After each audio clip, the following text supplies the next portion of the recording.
ассалому алайкум бинандагони азиз, нашри ҷанбастии барномаи иттилоотии навидро мустақиман аз телевизиони Сафина манзуратон мегардонем. Дар студия Дилафрӯз Комилзода.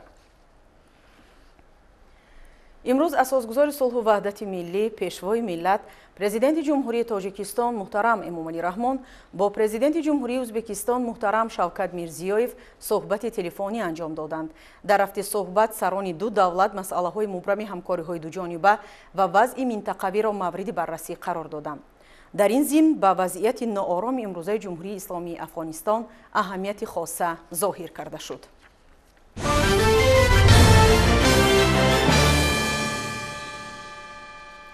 имрӯз таҳти раёсати президенти ҷумҳурии Тоҷикистон раиси шӯрои амнияти дастаҷамъии созмони аҳдномаи амнияти дастаҷамъӣ муҳтарам Эмомалӣ Раҳмон иҷлосияи ғайринавбатии шӯрои амнияти дастаҷамъӣ дар шакли маҷозӣ баргузор гардид.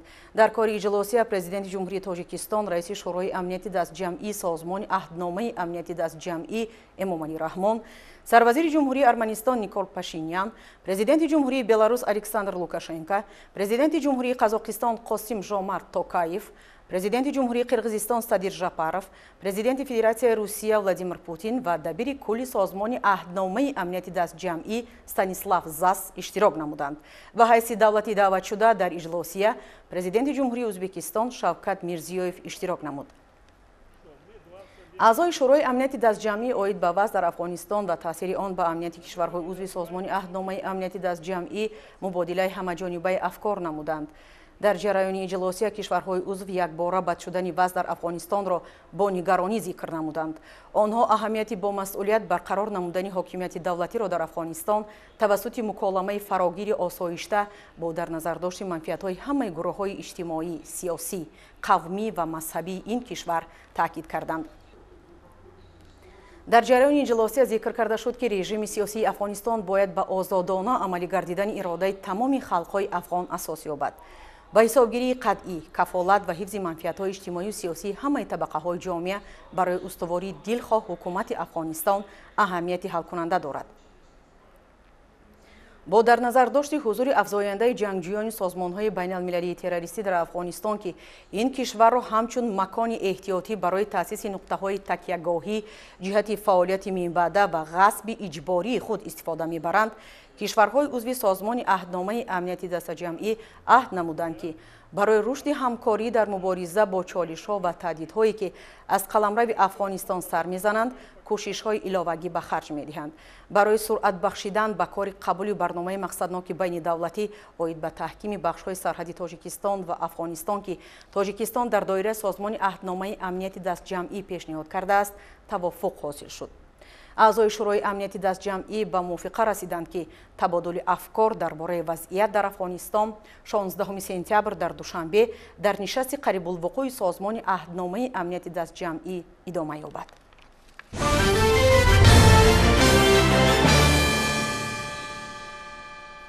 тавре қаблан хабар дода будем, дар арафаи ҷашни 30-солагии истиқлоли давлатии ҷумҳурии Тоҷикистон асосгузори сулҳу ваҳдати миллӣ, пешвои миллат, президенти ҷумҳурии Тоҷикистон муҳтарам Эмомалӣ Раҳмон ба намояндагони касбу кори гуногун аз ҷумла кормандони соҳаи илму маориф, фарҳангу тандурустӣ, истеҳсоли мол ва хизматрасонӣ, мақомоти маҳаллӣ, ҳокимияти давлатӣ ва дигар хизматчиёни давлатӣ мукофот ва унвону ҷоизаҳои давлатӣ супориданд. имрӯз аз ҷониби муовини якуми роҳбари дастгоҳи иҷроияи президенти ҷумҳурии Тоҷикистон Фирдавс Ҳаётзода ба кормандони дастгоҳи иҷроияи президенти ҷумҳурии Тоҷикистон ва корхонаву муассисаҳои тобеаи он мукофотҳои давлатӣ ки бо фармони президенти ҷумҳурии Тоҷикистон муҳтарам Эмомалӣ Раҳмон сарфароз гардонида шуданд, тақдим карданд. дар маҷмӯъ ба 4 нафар медали хизмати шоиста, 2 нафар медали шафқат, 5 нафар медали ҷашнии 30-солагии истиқлолияти давлатии ҷумҳурии Тоҷикистон, 3 нафар ифтихорномаи ҷумҳурии Тоҷикистон, 4 нафар ифтихорнома ва 35 нафар раҳматномаи дастгоҳи иҷроияи президенти ҷумҳурии Тоҷикистон супорида шуд. мавриди зикр аст ки дар даврони соҳиби истиқлолӣ ҳукумати ҷумҳурии Тоҷикистон хизмату талошҳои содиқонаи ҳар фарди худогоҳу худшиноси ватанро қадршиносӣ карда пайваста дастгирӣ менамояд. дар вазъияти тантанавӣ сарфароз гардонидани кормандони фаъоли дастгоҳи иҷроияи президенти ҷумҳурии Тоҷикистон ва корхонаву муассисаҳои тобеаи он бо мукофотҳои давлатӣ ва ифтихорномаву раҳматномаи дастгоҳи иҷроияи президенти ҷумҳурии Тоҷикистон собитгари ҳамин аст.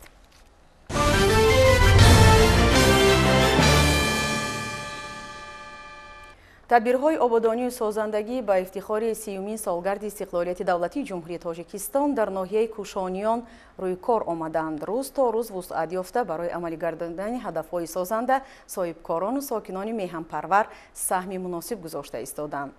ин раванд дар деҳоти ноҳия низ чашмрас буда баҳри фароҳам овардани шароити муносиб якчанд адад иншооти таъиноташон гуногун мавриди баҳрабардорӣ қарор дода шуданд. ҳамкорони мо Хуршеди Абдуалим ва Абдурозиқ Маҳмадшоев аз ифтитоҳ гардидани як қатор иншоот дар ноҳияи Кушониёни вилояти Хатлон гузориш медиҳанд. дар кӯчаи марказии шаҳраки Исмоили Сомонии ноҳияи Кушониён бинои чорошонаи истиқоматӣ ки аз тарафи соҳибкори маҳаллӣ Амиралӣ Сафаров сохта шудааст, бо иштироки вазири маориф ва илми ҷумҳурии Тоҷикистон, раиси вилояти Хатлон ва роҳбарияти ноҳия мавриди истифодабарӣ қарор гирифт. Корҳои сохтмонии бинои мазкур дар доираи корҳои ободонӣ бахшида ба 30-юмин солгарди истиқлоли давлатии ҷумҳурии Тоҷикистон соли 2020 оғоз гардида, дар ошиёнаи якум маркази савдо ва дар ошиёнаҳои дуюм, сеюм ва чорум манзилҳои истиқоматӣ ҷойгир мебошанд. баъди мавриди истифодабарии қарор додани иншоот, дар ошиёнаи якуми бино 5 нафар сокинони маҳаллӣ ба кори доимӣ ва 8 оила ба манзили зист таъмин гаштанд. лоиҳаи иншооти мазкур аз тарафи ҷамъияти дорои масъулияташ маҳдуди шаҳрофари шаҳри Бохтар таҳризӣ гардида, дар масоҳати 401 замин бунёд ёфтааст. саҳни бино пурра сафолакпӯшу гулзор гардида, атрофи бино бо симчӯбҳои муосир ва фурӯзонакҳои пурқудрати камасраф чароғон гардидааст. дар пайравӣ аз ташаббусҳои созандаи пешвои миллат мо соҳибкорон тасмим гирифтем ки дар ҷашни 30-солагии истиқлолияти ҷумҳурии Тоҷикистон саҳми худро гузошта як бинои чорошона ва маркази хизматрасонӣ ба истифода додем ки дар он 4 нафар сокинони маҳаллӣ ба ҷои кори доимӣ таъмин шуданд. вазири маориф ва илми ҷумҳурии Тоҷикистон ва раиси вилояти Хатлон дар назди ҳозирин суханронӣ намуда, тамоми сокинони ноҳияро бахшида ба 30-юмин солгарди истиқлоли давлатӣ табрику шодбош гуфта, ба соҳибкорон ва сохтмончиён барои бунёди чунин иншооти зебо аҳсану офарин хонданд. зимни сафари корӣ дар ноҳияи Кушониён роҳбарияти вилоят бо ҳайати меҳмонон бинои маркази маърифатиро ки бо дастгирии соҳибкори маҳаллӣ Илҳом Соибов сохта шудааст, мавриди истифодабарӣ қарор доданд. сохтмони бинои мазкур соли 2020 оғоз гардида, ҳаҷми маблағи корҳои иҷрошуда зиёда аз 2000 сомониро ташкил медиҳад. маркази мазкур аз як толори маҷлисгоҳи фарҳангӣ, 3 утоқи корӣ барои бунгоҳи тиббӣ ва як утоқи корӣ барои китобхона сохта шуда, 10 нафар ба ҷои кори доимӣ таъмин гардиданд. қобили зикр аст ки барои баргузории чорабиниҳои фарҳангӣ, фарогирии сокинони деҳа ва толибилмон ба китобхонӣ тамоми шароити зарурӣ дар ин боргоҳ фароҳам оварда шудааст. бунгоҳи тиббии навбунёд барои аҳолии деҳаи Ситораи Сурхи ҷамоати деҳоти Ориён ва дигар деҳаҳои ҷамоати шаҳраки Бустонқалъа шабонарӯзии хизмати тиббӣ хоҳад расонид. дар маркази саломатии шаҳраки ноҳияи Кушониён 4-умин бунгоҳ аст ки сохта ба истифода доданд. яке аз ин бунгоҳҳо бунгоҳи имрӯза, яъне бунгоҳи Қизилюлдуд аст ки мардуми ин минтақа ниёзманд буданд ва ба мо табибон ҳам нағз шуд ки мо дар ин гуна муассисаҳои хуштару замонавӣ хизмат ва фаъолият мекунем, чунки вақте бемор мебиёяд, табиб сухани хуб мегӯяд, албатта бемор худро нағз ҳис мекунад. вақте ки марказ таъмир дорад, албатта ки бемор худро нағз ҳис мекунад. баъди ифтитоҳи иншооти ҷашнӣ, меҳмонон аз намоиши ҳунарҳои дастии сокинони деҳа дидан карда, ба занону бонувони чирадасти ноҳия баҳои баланд доданд. ҳамчунин дар ин рӯз филиали симхонаҳои таълимии муассисаи таҳсилоти иловагии рақами 71 ки бо дастгирии соҳибкори ватанӣ Қадрдин Холов дар деҳаи обшорони ҷамоати деҳоти заргари ноҳияи Кушониён сохта шудааст, мавриди истифодабарӣ қарор дода шуд. бояд зикр намуд ки бинои асосии муассисаи таълимии рақами 71 аз деҳаи обшорон дар масофаи 2,5 километр дуртар ҷойгир аст. бунёди симхонаҳои иловагии хуштару замонавӣ имкон медиҳад ки 120 нафар хонандаи синфҳои ибтидоии ин деҳа дар беҳтарин шароити илмомӯзӣ таҳсил намоянд. мо дар ҳамин байни муассисаи 71 деҳаи обшорон то анамин деҳара мо боз як муассиса кушодем ки ҳамино азоб накашида рафта дар ҳаминҷо дарс хонанд. ҳамчунин дар шафоати симхонаҳои иловагӣ ошхона барои хонандагон ва майдончаи варзишӣ ба инобат гирифта шуда, майдонча пурра омода ва ошхона то оғози соли таҳсил ба истифода дода мешавад. баъди мавриди истифодабарии умум қарор гирифтани симхонаҳои иловагӣ, раиси вилояти Хатлон ва дигар меҳмонон дар ҷамъияти дорои масъулияташ маҳдуди иттиҳодияҳои аграрии водии заррини ҷамоати деҳоти сарвати истиқлоли ноҳияи Кушониён иштирок намуда ба чиниши якуми пахта оғоз намуданд. майдони умумии замини пахта 120 гектарро дар бар гирифта дар он навъи тухми австралиягӣ кишт карда шудааст, ки айни замон ғарқи ҳосил мебошад. беш аз 300 нафар сокинони маҳаллӣ барои ғундоштани ҳосили ба баромадаи пахта ба кор ҷалб карда шуданд. пахтакорони хоҷагии мазкур бо қаноатмандӣ изҳор доштанд, ки имсол дар натиҷаи интихоби дурусти тухмӣ ба иқлими минтақа муносиб, риояи қоидаҳои агротехникии парвариш ва мусоид омадани обу ҳаво, ҳосилбандии майдонҳои пахтазор дар хоҷагӣ хуб буда, интизор меравад, ки ҳаҷми истеҳсоли пахта назар ба соли гузашта бештар ба даст оварда мешавад. мо имрӯз ба ҷамъоварии ҳосили пахта оғоз намудем ва ният дорем, ки дар соли ҷорӣ хирмани пурбори пахтаро ба 25600 тонн расон. тибқи хулосаҳои мутахассисон, ки ҳосили биологии пахтаро санҷида баромаданд, ҳосил дар ноҳия дар хоҷагиҳои деҳқонию ҷамъиятӣ фаровон аст. бо боварӣ том гуфта метавонем, ки дурнамои дар назамон бударо сарбаланда иҷро менамоем. намояндаи ҳукумати ҷумҳурии Тоҷикистон ва роҳбарияти вилояту ноҳия бо аҳолии ин деҳа ва пахтачинон суҳбати самимӣ анҷом дода, таъкид доштанд, ки деҳқононро зарур аст, ки дастранҷи парваришнамудаи хешро сари вақт ва беталаф ҷамъоварӣ намуда, дар рушди иқтисоди миллӣ саҳми арзандаи худро гузоранд. гузориши Хуршеди Абдуалим Абдурозиқ Маҳмадшоев барои барномаи иттилоотии Навид аз ноҳияи Кушониён.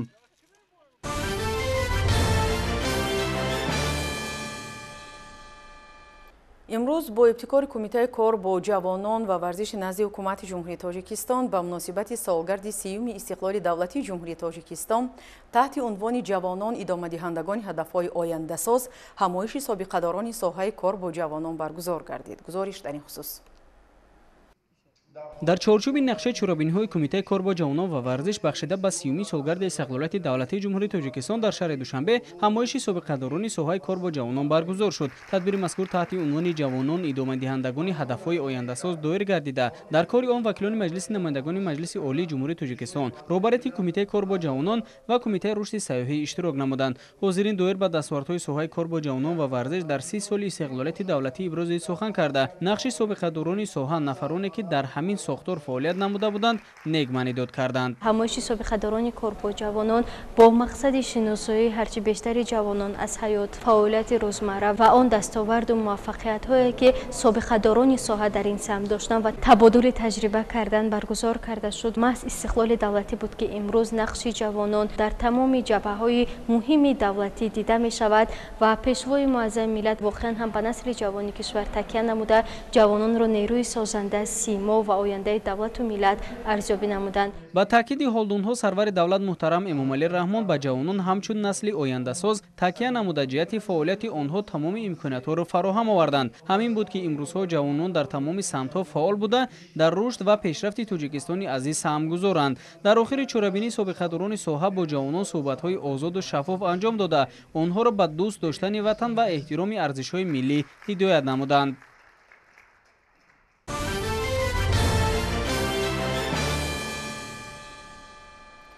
бахшида ба ҷашни 30-солагии истиқлолияти давлатии ҷумҳурии Тоҷикистон ва бо мақсади муаррифӣ ва арҷгузорӣ ба мероси хаттии тоҷикон дар осорхонаи миллии Тоҷикистон намоиши ҷашнӣ ифтитоҳ ёфт. ин намоиш мероси хаттӣ бозгӯи осори ниёгон ном дошта, шумораи зиёди дӯстдорони таъриху фарҳангро ба ҳам овард. ҳамкорони мо низ дар маросими кушодашавии намоиши мазкур иштирок доштанд ва дар ин бора гузориш медиҳанд. матнҳои авесоӣ, худоиномакҳо, корнамои ардашери бобакон, ёдгории бузургмеҳр, дарахти асурик ва ғайра аз муҳимтарин сарчашмаҳои мероси хаттии тоҷикон ба шумор мераванд. намунае аз ин ёдгориҳоро метавон дар осорхонаи миллии Тоҷикистон тамошо кард. зимни кушодашавии намоиши мероси хаттӣ бозгӯи осори ниёгон, ки ба ҷашни 30-солагии истиқлолияти давлатии ҷумҳурии Тоҷикистон бахшида мешавад, директори осорхонаи миллӣ Аҳлиддин Ибодуллозода зикр намуд, ки аз ниёгони тоҷикон мероси зиёди хаттӣ боқӣ мондааст, ки ҳамагии онҳо фарҳангу тамаддуни бою қадимаи миллати тоҷикро бозгӯ بازگویی میکنند. در مراسم افتتاحی نمایش دایره وسیع عالمان، مورخان، محققان و پاسداران میراث خطی نیاگان اشتراک و سخنرانی نمودند. گفته شد که میراث خطی هر یک ملت همچون سرچشمه مهم تاریخی در آموزش جنبه‌های مختلف تاریخ گذشته آن نقش بسا مهم و کلیدی دارد. ضمناً میراث خطی البته در برابر معرفی تاریخ و فرهنگ ملت تاجیک اوید به کتابداری، خوشنویسی، کاغذسازی، رنگسازی و همچنین مقواسازی تاجیکان و نیاگان تاجیکان معلوماتی واضح بیان می‌نماید. در جمهوری تاجیکستان وابسته به حفظ و استفاده میراث خطی توجه خاصه ظاهر کرده می شود. باید ذکر نمود که با کلکسیای یعنی که میراث خطی البته این نوشتجات های روی کاغذ، سنگ، تخته، متا، پوست، فلزات و در برابر این همچنین یعنی که نوشتجات های روی دیوار نگاره ها و کاشی های یعنی که گچکاری ها به حساب می روند. در نمایش میراث خطی بازگویی آثار نیاگان از فوند آثارخانه ملی تاجیکستان زیاده از 120 نمونه گوناگون کتاب‌های نادری دستنویس و چاپ سنگی که فراگیر موضوع‌های تاریخ، عرفان، اخلاق، زبان و ادبیات، صرف و نحو عربی و فقه حنفی میباشند به معرض تماشا گذاشته شدند. طبق اطلاع مسئولین نمایش، قدیمترین آثار میراث خطی که در آثارخانه ملی نگاه داشته می شود متعلق به عصر 14 است. باید گفت که مسئله جمع‌آوری و حفظ میراث خطی زیر توجه دولت و حکومت کشور قرار دارد. در اکادمی ملی علم‌های جمهوری تاجیکستان فعالیت نمودن مرکز میراث خطی دلیل همین گفته‌ها میباشد. همزمان 20 عدد وثیقه تاریخی یا خود سندها عاید به خرید و فروش زمین، 11 لوحه گوناگون هنر خوشنویسی، 4 سوزنی کتیبه‌دار و دیگر میراث تاریخی و فرهنگی که انعکاسگر تاریخ و فرهنگ، کتابداری و کتابسازی و هنرهای خطاطی، خوشنویسی و صحیفه‌بندی و مقواسازی نیاگان ما میباشند به نمایش گذاشته شدند. دوستداران تاریخ و فرهنگ مخصوصا میراث خطی نیاگان می توانند تا روز اول فصل تیر ماه یعنی 1 سپتامبر از نمایش میراث خطی بازگوی آثار نیاگان دیدن کنند.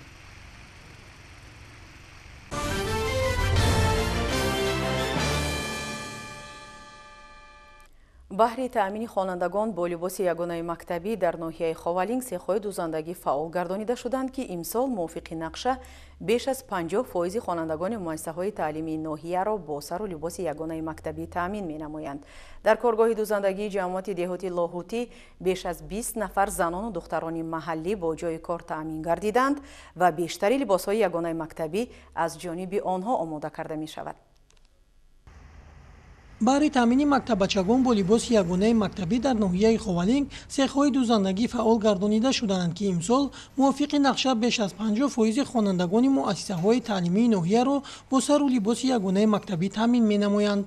дар сехи дузандагии ҷамоати деҳоти лоҳутӣ беш аз 20 нафар занону духтарони маҳаллӣ бо ҷои кор таъмин гардиданд ва бештари либосҳои ягонаи мактабӣ аз ҷониби онҳо омода карда мешаванд. дар баробари сару либосе ки ба шаҳрвандон духта мешавад, боз ба хонандагон сару либоси хонандагон духта мувофиқи нақшашон 6000 ҷуфтро ташкил мекунад. аллакай 4000 он дастрасти хонандагон гардидааст ва дар ин самт бо корҳо идома дорад. занону духтарон барои кор дар ин сех аз курсҳои омӯзишӣ гузашта духтани ҳама намуди либосҳоро аз худ карданд. инчунин кор бо таҷҳизоти муосири дузандагиро омӯхтанд. мо сар либоси мактабӣ духтарона писарона медузем. бо ҳастанд фармоишҳое ки сари либоси арӯсона чӣ фармоиш шавад аминҷа иҷро мекунем. барои мунтазам фаъолият кардани сех дар назди ҳар як дузанда духтарони ҷавонро ба шогирдӣ гузоштанд то ин ки нозукиҳои ин касбро аз худ намуда дар оянда фармоиши шаҳрвандонро иҷро намоянд. давоми 1 моҳ мешавад ки дар ин сехи дузандагӣ шогирд истода кор карда истодаем. духтани либосҳои мактабиро аз худ кардаем.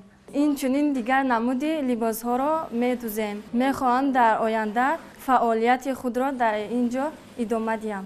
бинобар иттилои роҳбари сех то имрӯз беш аз 85% фармоиши муассисаҳои таълимӣ дар самти духти либоси ягонаи мактабӣ иҷро гардида давоми чанд рӯзи дигар нақшаро пурра иҷро менамоянд. ширинҷон сафарзода, сайфиддин исмоилов аз ноҳияи ховалинг барои барномаи навид.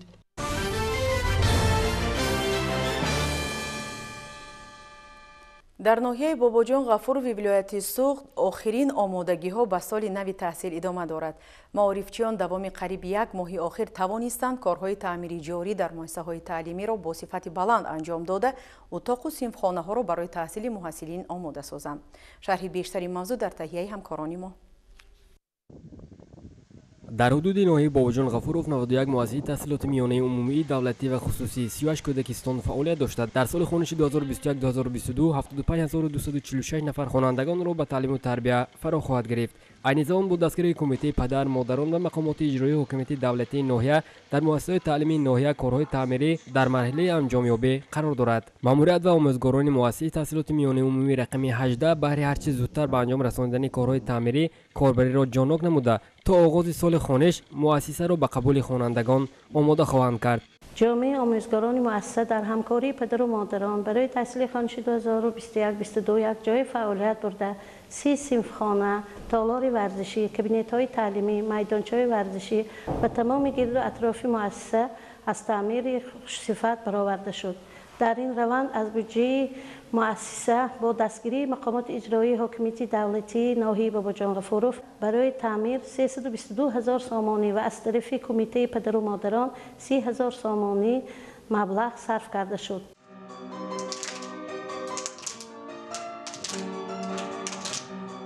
در مؤسسه تعلیمی تا مکتبی رقمی 7 210 نفر کودکان به تعلیم و تربیت فرا گرفته شدند. در دوره تعطیل بینای مؤسسه مذکور با دستگیری کمیته پدر مادران از تامین خوش صفت برآورده شده رنگ و بور بنا و گروه ها طریق حشر گذرانده شده است. سال جاری قسمت بیرونی بینای مؤسسه تحصیلات میانه عمومی رقم 19 با دستگیری صاحبکار محلی تعمیر و رنگ و بور کرده شده. کارهای آمادگی به سال خوانش 95% اجرا شدند. طبق اطلاع مسئولین مؤسسه امسال نسبت سالهای پیشین در سمت تعمیر و ترمیم کارهای زیاده که طی 10 سال آخر عملی گردیدنشان غیر امکان بود به سامان رسانده شد. در این دوره ما نقشه گرفتیم که از حساب سمیت مؤسسه 42,000 سامانی در 10 صنفخانه در تیره‌هاشون پلاستیکی برآورده شد و یک ورزشگاه با مبلغ 21,000 سامانی پور تعمیر برآورده شد. از حساب صاحبکار وطنی حاجی نظر با پورگی مؤسسه فسادشان تعمیر برآورده شد. از حساب کمیته پدر مادران 39 صنفخانه تعمیر برآورده شد. با وضع امروزه جهان معاصر نگاه نکرده مؤسسه‌های تعلیمی حدود ناحیه برای در سطح بلند قبول و به تعلیم و تربیت فرا گرفتن خوانندگان به پررگی آماده شده. در کارهای تعمیری جهت سزاوار جشن گرفتن 30 سالگی استقلالیت دولتی جمهوری تاجیکستان صاحبکاران و سخاوتمندان مقامات اجرایی حکومت دولتی و کمیته پدر و مادران سهم ارزنده خود را گذاشتند.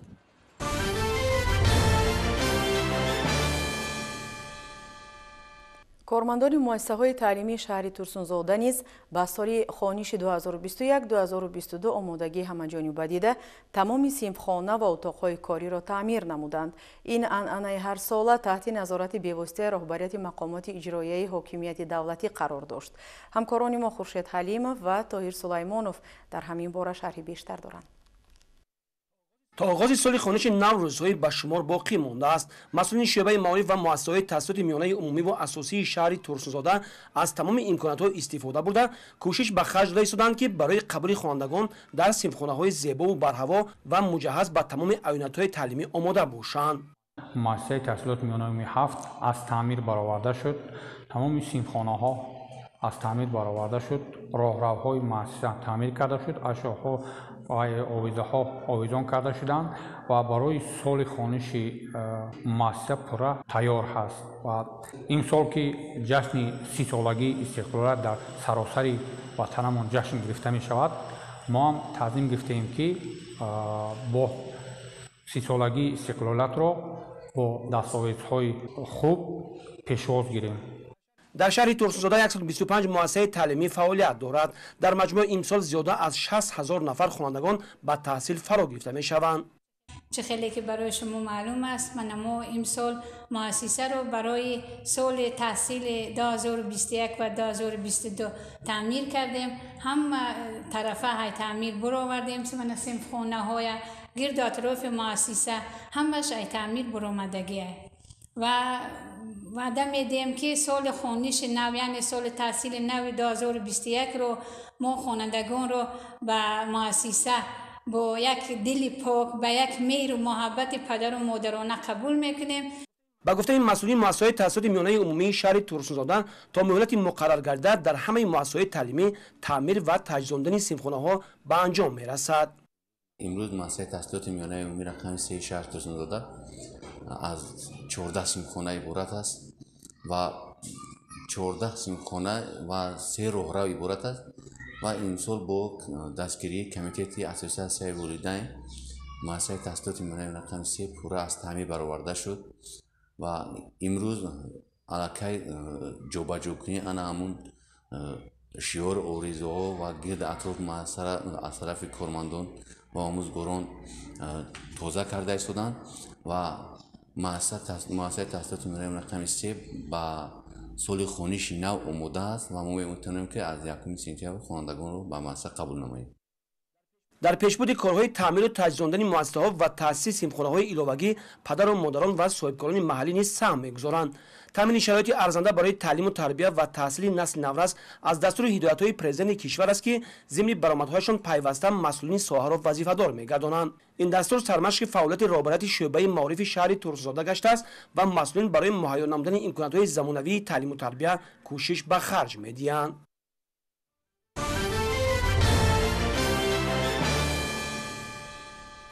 در شهر اسفره باشد اهل معارف نقشه های خود را برای دوره های میانبعده فعالیت ضمن مشورت августи مورد تحلیل و بررسی قرار دادند. ضمن تحلیل معین شد که با دستگیری حکومت جمهوری تاجیکستان بخش حیاتاً مهم معارف در این شهر نیز برابر دیگر منطقه های جمهوری رو به رشد دارد. تفصیلات بیشتر در مطلب نوبتی برنامه.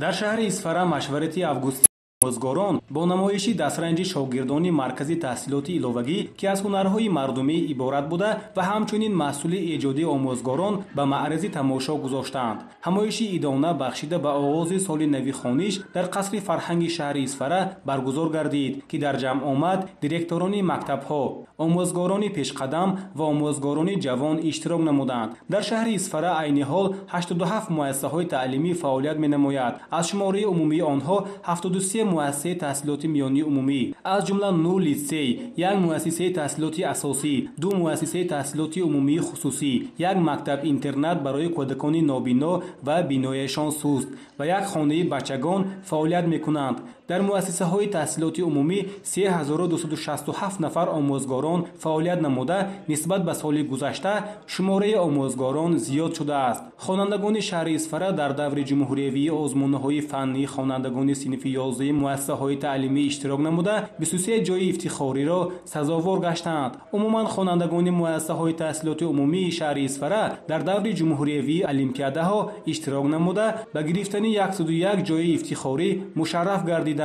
در این جمع آمد رئیس شهر اسفره برآمد نموده تمام آموزگاران شهر را به آغاز سال نوی تحصیل تبریک نموده در این کار پرمحصول به آنها برای کامیابی تمنا نمود. برای در سطح بلند جشن گرفتن 30 سالگی استقلالیت دولتی کشور عزیزمان آموزگاران شهر اسفره از تمام امکانیت‌ها استفاده نموده در سمت تعلیم و تربیت باز هم زیادتر زحمت کشیده سطح و صفت تعلیم را در همه زینه‌ها بهتر می‌نمایند. ذکر گردید ضمن برآمدها. سپس در وضعیت تنتنوی به فعالان و سابقه‌داران ساحه از جانب رهبریت شهر اسفره سپاسنامه و تحفه‌های خاطروی تقدیم کرده شد.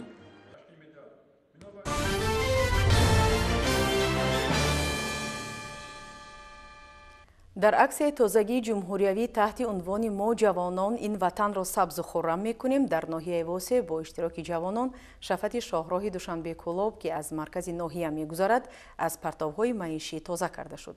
خوجه نظریف در همین باره نقل میکند. توجه کنید.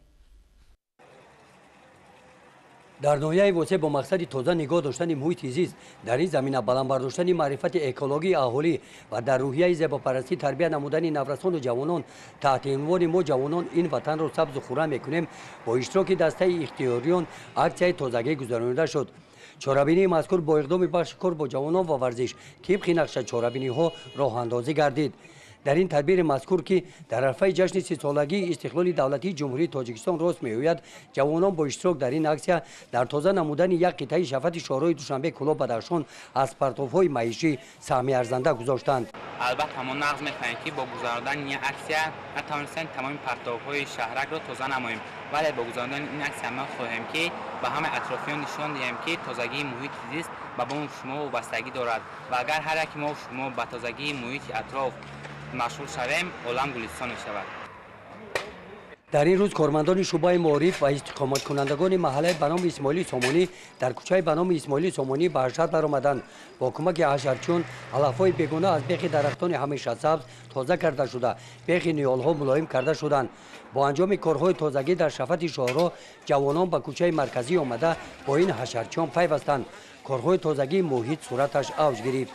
тариқи ҳашар зиёда аз 300 метр ба дарахтони шафати роҳи мошингар ва роҳи мусофиргар об монда шуда дигар корҳои вобаста ба кабудзоркунии шафати роҳ анҷом дода шуданд. дар қисмати ҷамъбастии чорабинӣ аз ҷониби бахши кор бо ҷавонон ва варзиш аз ҳамаи ҷавонон даъват ба амал оварда шуд ки дар тозагии муҳити зист бетараф набошанд. ба ҳамсолони худ маслиҳат диҳанд ки партовҳоро дар ҷойҳои муқаррар гардида партофта муҳити атрофро тоза нигоҳ доранд. гузориши хоҷа назриев, худойназар зуҳуров аз ноҳияи восеъ барои барномаи иттилоотии навид.